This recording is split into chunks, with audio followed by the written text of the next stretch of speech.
இன்ஜினியரிங்ல வந்து பார்த்தோம் அப்படின்னா எந்த ஸ்ட்ரீம் எடுத்தவங்களுக்கு பேங்க் ஜாப் கொஞ்சம் ஈஸியா இருக்கும் அப்படி ஒரு சில ஸ்டூடெண்ட்ஸ் வந்து கேட்குறாங்க. ஸோ காமனாக சொல்லணும் அப்படின்னா இன்ஜினியரிங்க்கும் பேங்க் ஜாப்க்கும் எந்த சம்மந்தமே இருக்காது. இன்ஜினியரிங்கோட சிலபஸ் வந்து வேற உங்களுக்கு.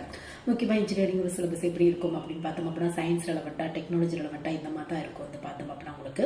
பட் இந்த கேம்பஸ் இன்டர்வியூக்கு வந்து ரெடி ஆகிறவங்க வந்து பார்த்தோம் அப்படின்னா ரீசனிங், ஆப்டிடியூட் இந்த மாதிரியான டாபிக்லாம் படிப்பாங்க. ஸோ உங்களுக்கு பேங்க் ஜாபோட சிலபஸ் பொறுத்தவரையும் இந்த ரீசனிங், ஆப்டிடியூட் தான் இம்பார்ட்டன்ட் வந்து கொடுத்துருப்பாங்க. ஸோ அந்த மாதிரி இன்ஜினியரிங்கில் எந்த ஸ்ட்ரீம் எடுத்தவங்க வேணாலும் கண்டிப்பாக பேங்க் ஜாப் வந்து ட்ரை பண்ணி பார்க்கலாம். ஒரு டிகிரி முடிச்சவங்க ட்ரை பண்ணுற மாதிரியான கவர்மெண்ட் பேங்க் ஜாப் தான் நிறைய இருக்குது. சொல்ல போனால் கவர்மெண்ட் பேங்க் ஜாப்ல ஒரு 70-80% மேலே எலிஜிபிள் அப்படின்னு நீங்கள் செக் பண்ணிக்க அப்படின்னாவே எனி டிகிரி முடிச்சவங்க ட்ரை பண்ணலாம். அந்த மாதிரி தான் இருக்கும். மற்றபடி வந்து பார்த்தோம் அப்படின்னா இந்த சிஎஸ்சி, ஐடி, இசிஇ, இஎன்ஐ இவங்களுக்கு வந்து பார்த்தோம் அப்படின்னா பேங்க்ல ஐடி ஆஃபீஸர் அப்படிங்கிற போஸ்டிங் இருக்குது. அது வேணா வந்து நீங்கள் ட்ரை பண்ணிக்கலாம்.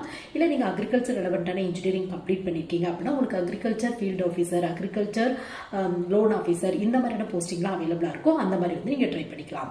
ஸோ மற்றபடி வந்து பார்த்தோம் அப்படின்னா இன்ஜினியரிங்கில் எந்த ஸ்ட்ரீம் எடுத்தவங்க வேணாலும் கண்டிப்பாக பேங்க் ஜாப் வந்து ட்ரை பண்ணி பார்க்கலாம். எல்லா விதமான government bank job, any degree ஹோல்டர்ஸ்க்கான ஜாப் எல்லாமே ட்ரை பண்ணி பார்க்கலாம். உங்களுக்கு வந்து ஸ்பெசிஃபையாக இன்ஜினியரிங் மட்டும் முடிச்சவங்க ட்ரை பண்ணுற கவர்மெண்ட் பேங்க் ஜாப் அப்படிங்கிற ஜாப்லாம் இருக்காது. ஆல்ரெடி நான் பார்த்த மாதிரி சிஎஸ்சி, ஐடி, அக்ரி இன்ஜினியரிங் இந்த மாதிரிலாம் முடிச்சிருக்கீங்க அப்படின்னா அதுக்கு ஸ்பெசிஃபை போஸ்டிங் வந்து போடுவாங்க உங்களுக்கு. ஸோ உங்களுக்கு பேங்க் ஜாப்போட சிலபஸ் பொறுத்தவரையும் reasoning, aptitude, English, general awareness, banking ரெலவெண்ட்டான டாபிக் இது மட்டும் இல்லாமல் வந்து பார்த்தோம் அப்படின்னா உங்களுக்கு கம்ப்யூட்டர் டாபிக் இதுக்கு தான் இம்பார்ட்டன்ட் வந்து கொடுத்துருப்பாங்க. ஸோ இன்ட்ரெஸ்ட் இருக்குது அப்படின்னா ஃபைனல் இயர் படிக்கும் போது இந்த மாதிரியான கிளர்க், பிஓ போஸ்டிங்க்கு கண்டிப்பாக வந்து இன்ஜினியரிங் முடிச்சவங்க ட்ரை பண்ணலாம்.